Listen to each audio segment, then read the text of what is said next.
അദ്ദേഹത്തിന് അത് തുടരാൻ പറ്റി എന്നുള്ളതാണ്. കാരണം ഇപ്പം നമ്മളിപ്പോൾ ഈ ഇടയ്ക്ക് മോഹൻദാസ് സാർ നമ്മളെ വിട്ട് പിരിഞ്ഞു പോയി. അപ്പം കീരിക്കാടൻ ജോസ് എന്ന് പറയുന്ന ഒരു വില്ലൻ ചെയ്യുന്നു. ഒരു സിനിമ ഒരു വില്ലൻ, അതാണ് ഏറ്റവും ജനകീയരായ ക്യാരക്ടർ. 30 വർഷം കഴിഞ്ഞിട്ടും നമ്മൾ ആ വില്ലനെ പറയുന്നുള്ളൂ. പക്ഷേ രാജൻപിയറിൻ്റെ ഒക്കെ ഒരു പൊട്ടൻഷ്യൽ നമ്മൾ മനസ്സിലാക്കുന്നത് കാർലോസ് കഴിഞ്ഞിട്ട് പതുക്കെ കാർലോസിൽ നൂരാൻ പറ്റി. കാർലോസ് എന്ന് പറയുന്നൊരു വില്ലനിൽ നിന്ന് അവനവനെ ഊരിയെടുത്ത് കൊണ്ടുപോയി എല്ലാ സിനിമകളിലും വേറെ വേറെ തരങ്ങളിലേക്ക് കൊണ്ടുപോകാൻ പറ്റിയിട്ടുള്ളൊരു അതുല്യ നടനായിരുന്നു എന്നുള്ളതാണ് അല്ലേ? അതിൻ്റെ ഒരു ഉദാഹരണം പറയുകയാണെങ്കിൽ ഇപ്പോൾ ഞങ്ങൾ ഒന്നിച്ച് ചെയ്ത പടമാണല്ലോ തൊമ്മനും മക്കളും. പിന്നെ ചേട്ടൻ എഴുതി, ഞാൻ ഡയറക്റ്റ് ചെയ്ത. അപ്പോൾ അതിൻ്റെ തമിഴ് ചെയ്തിരുന്നു. വിക്രമാണ് അഭിനയിച്ചത് തമിഴിൽ. അപ്പോൾ വിക്രമിന് എന്താണ് ചാന്തുപൊട്ട് ഇവിടെ വളരെ ഹിറ്റായിട്ട് ഓടിക്കൊണ്ടിരിക്കുന്നത്. ചാന്തുപൊട്ട് കാണണമെന്ന് പറഞ്ഞു.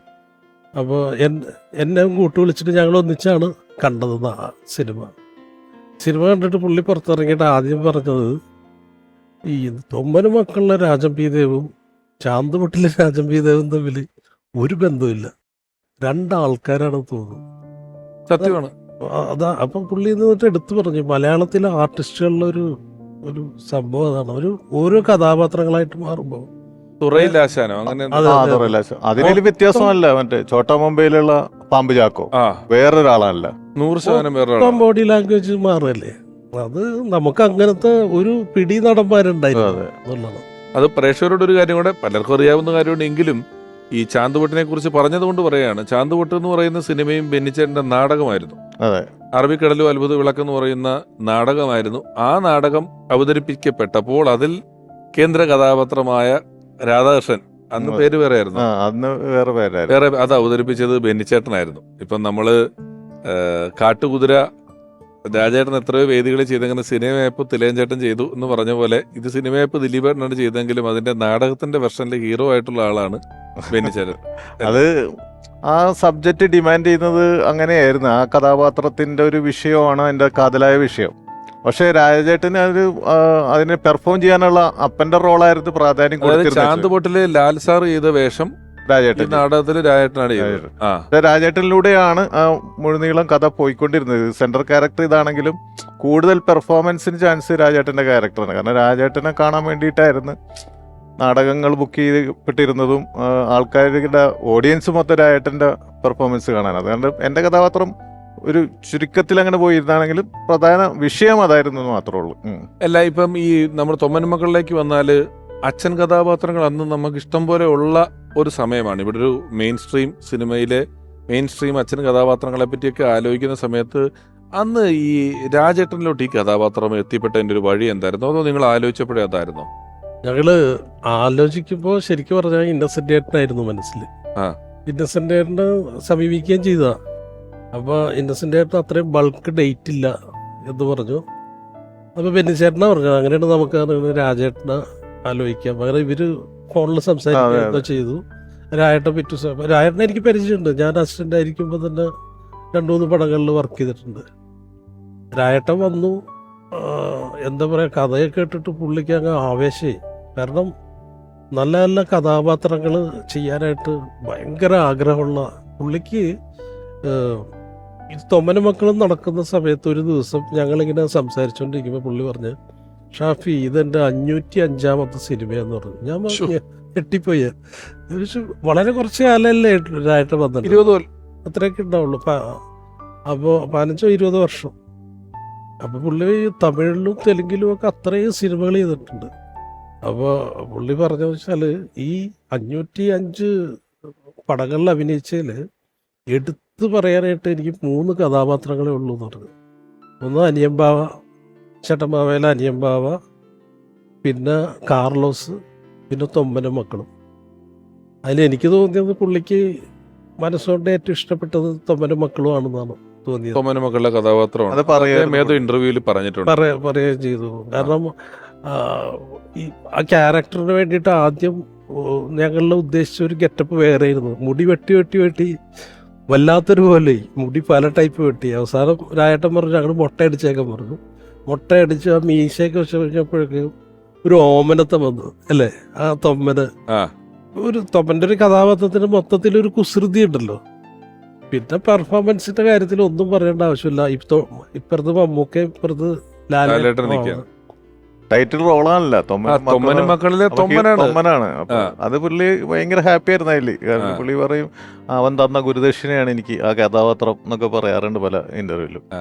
അല്ല, അത് അത്ര ഗംഭീരമായിട്ട് ചെയ്യുകയും ചെയ്തു കേട്ടോ. അതെ, നമുക്കിപ്പോ വേറെ ആൾക്കാരെ ഉദ്ദേശിച്ചെന്ന് പറഞ്ഞാൽ അത് ചില ക്യാരക്ടറുകൾ അങ്ങനെ കറങ്ങിവന്ന് വീഴും. അത് അദ്ദേഹത്തിന് വെച്ച വേഷമായിരുന്നു. അത് അതുപോലെ അതില് എല്ലാ ഇമോഷൻസും ഉള്ളതാണ്, എല്ലാ സെന്റിമെന്റ്സ് ഒക്കെ ഉണ്ട്, വലിയ സെന്റിമെന്റ്സ് ഉള്ളതാണ്, എല്ലാ ഇമോഷൻസും ഉള്ളതാണ്, വലിയ നർമ്മമുള്ള വേഷമാണ് അല്ലേ. ഒരു ടൈലന്റ് സീറ്റ് പറഞ്ഞാൽ ഒരു മലയുടെ മേളിലേക്ക് നടന്നു. അപ്പൊ ഈ രാജേട്ടന്റെ 2 കാലിലും നീരാ. പക്ഷെ ഞാൻ ചോദിച്ചു രാജേട്ടനോട് ചോദിച്ചു, ഇത് കയറാൻ പറ്റുമോ? കാരണം ഞങ്ങള് രാവിലെ ഷൂട്ട് പ്ലാൻ ചെയ്തു. കാരണം വെച്ചാൽ വെയിൽ മൂക്കുന്നതിന് മുമ്പ് രാജേട്ടൻ പറഞ്ഞ ഞാൻ കയറാം എന്ന് പറഞ്ഞു. അതിന് താഴത്തുനിന്ന് ഷൂട്ട് ചെയ്ത് 1 മണിക്കൂർ കൊണ്ട് മുകളിലേക്ക് എത്തിയത്. പക്ഷെ പുള്ളി നമുക്ക് ഒരു കാലിന് എന്തെങ്കിലും ഒരു പ്രശ്നമുള്ള ആളായിട്ട് നമുക്ക് തോന്നുകയില്ല. ആ സമയത്ത് കാലിലൊക്കെ കുറച്ച് നീര്, കുറച്ച് ബുദ്ധിമുട്ടൊക്കെ ഉണ്ടായിരുന്നു. ആ വേദന കൊണ്ടാ പുള്ളി ആ ഒരു ഡയലോഗ് തന്നെ കഴിഞ്ഞിട്ടാണ് ഈ പണ്ടാറ മലക്ക് അറ്റവും ഇല്ലേ എന്നൊക്കെ ചോദിച്ചത്. ഡബിങ്ങിൽ കയറ്റിയാ പുള്ളി. പിന്നെ ഡാൻസ് ചെയ്തിട്ടുണ്ട് അതിനകത്ത്.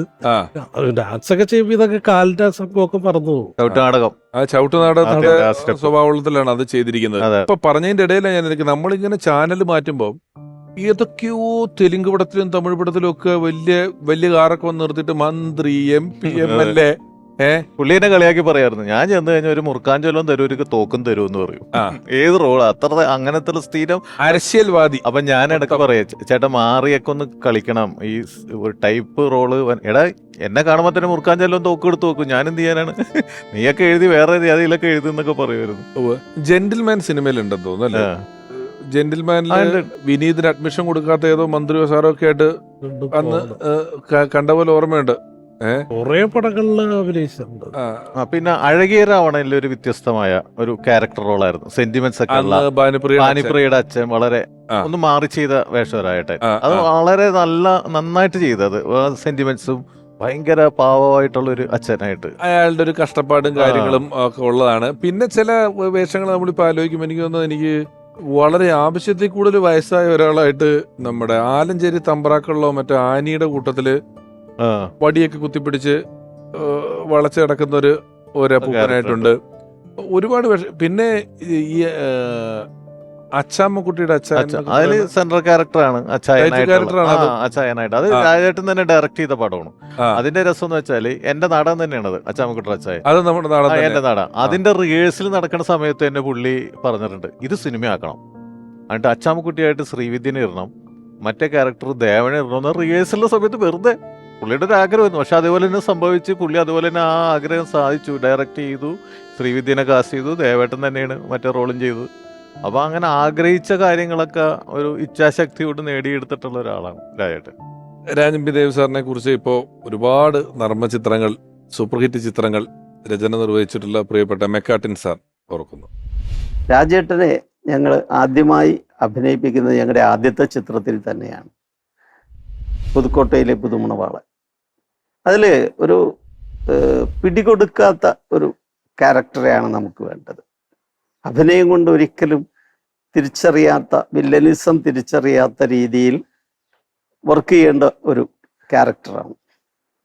അത് ഞങ്ങൾക്ക് തോന്നിയത് അത് രാജേട്ടൻ തന്നെയാണ് ബെസ്റ്റ്. കാരണം രാജേട്ടൻ എങ്ങനെ വേണമെങ്കിലും ഫ്ലെക്സിബിളായി അഭിനയിക്കാൻ പറ്റും. അതിപ്പോൾ കോമഡി വേണോ, സീരിയസ് വേണോ, എന്ത് വേണമെങ്കിലും രാജേട്ടന് വളരെ ഈസിയായി ഹാൻഡിൽ ചെയ്യാൻ പറ്റും എന്ന് ഞങ്ങൾക്കറിയാം. അതുകൊണ്ട് തന്നെയാണ് ഞങ്ങൾ അനിയമ്പാവ ചേട്ടമ്പാവയുടെ ആ ക്യാരക്ടർ മനസ്സിൽ വന്നപ്പോൾ തന്നെ രാജേട്ടനാണ് വന്നത്. കാരണം അതിനകത്തൊരു പ്രത്യേക ലാംഗ്വേജ് വേണം. ഈ ക്യാരക്ടറിന് അതിൻ്റെതായ ചില ലാംഗ്വേജ് ആവശ്യമാണ്. അത് രാജേട്ടനെ സാധിക്കുകയുള്ളൂ.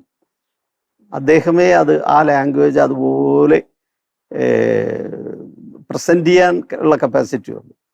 അത് ചില നേരത്തല്ല, ഓൾമോസ്റ്റ് ഒരു തറയായിട്ട് അഭിനയിക്കണം എന്നാണ് ഞങ്ങൾ പറഞ്ഞത്. അത് അഭിനയിപ്പിച്ച് ഫലിപ്പിക്കാൻ രാജേട്ടന് നല്ല വ്യക്തമായിട്ടറിയാം. അതേസമയം ചില നേരം അതിൻ്റെ ഗൗരവം വരണം, അതും ചെയ്യും. അപ്പോൾ ഒരു വെർസറ്റൈൽ ആർട്ടിസ്റ്റ് ആയിരുന്നു രാജേട്ടൻ. നാടക രചന, നാടക സംവിധാനം, ഇതൊക്കെയായി വന്ന ഒരാളാണ്. നാടക ലോകം തൊട്ടേ എനിക്ക് രാജേട്ടനെ പരിചയമുണ്ട്. ജൂബിലിയുടെ എല്ലാ നാടകങ്ങളും സംവിധാനം ചെയ്യുന്നത് രായട്ടനാണ്. രായട്ടൻ ത്രൂ ഔട്ട് ജൂബിലിയുടെ നാടകങ്ങളെല്ലാം സംവിധാനം ചെയ്തേക്കുന്ന രായട്ടൻ.